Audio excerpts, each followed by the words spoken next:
Obra horrekaz honako hau lortuko dugula nabarmendu behar da.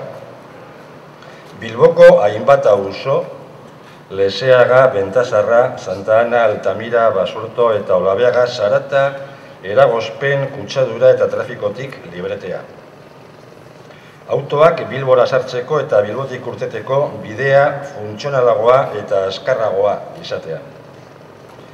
Basurtuko aldea birmoldatzea, gune aske eta aisialdirako gune gehiagokaz. Bizkaitar guztion aurrekontu 215 milioi euro inbertituko doguz. Eta horri buruz gogoeta bat. Hau da, pesetetan, 35.000 milioi pesetak.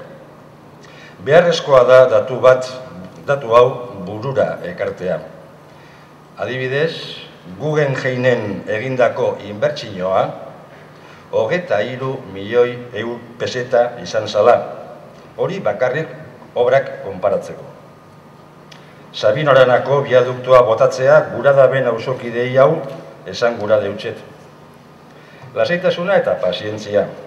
Bota egingo dugu Sabino Aranako biaduktoa eta gure konpromisoari eutxiko dautxagu. Baina lehenengo, udalak eta aldundiak batera egingo dabe lana. Honako honek definitzeko. Zer egin behar da hirigunean, zein izango da zoruen erabilera, aprobetxamendurik izango dagoen ala ez eta abar. Eta gero, eraste proiektua egingo dugu, aurrekontua finkatuko dugu, data zehaztuko dugu eta biaduktoa botako dugu. Hau egiteko gure asmoa hauxe da.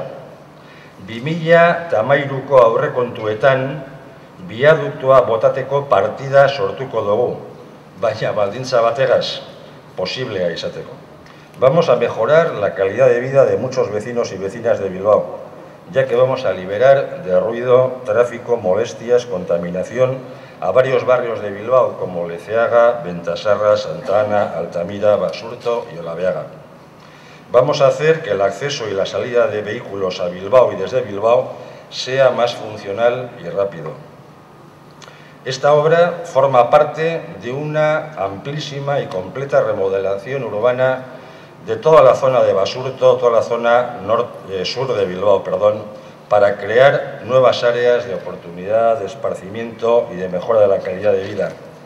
Esto forma parte del acuerdo estratégico iniciado hace varios años, alcalde, entre la Diputación y el Ayuntamiento de Bilbao, de accesos, de infraestructuras, del campus tecnológico de la Universidad del País Vasco, del nuevo San Mamés, de los nuevos aprovechamientos.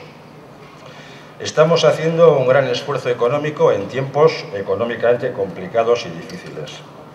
La inversión prevista, sin contar esta parte de Ría 2000, es de 215 millones de euros en obra, proyectos, expropiaciones, servicios afectados. 215 millones de euros, no de la Diputación, de todos los vizcaínos y vizcaínas. Nosotros somos los administradores. Esta es la mayor obra hecha de una tacada por parte de la Diputación contra presupuesto propio.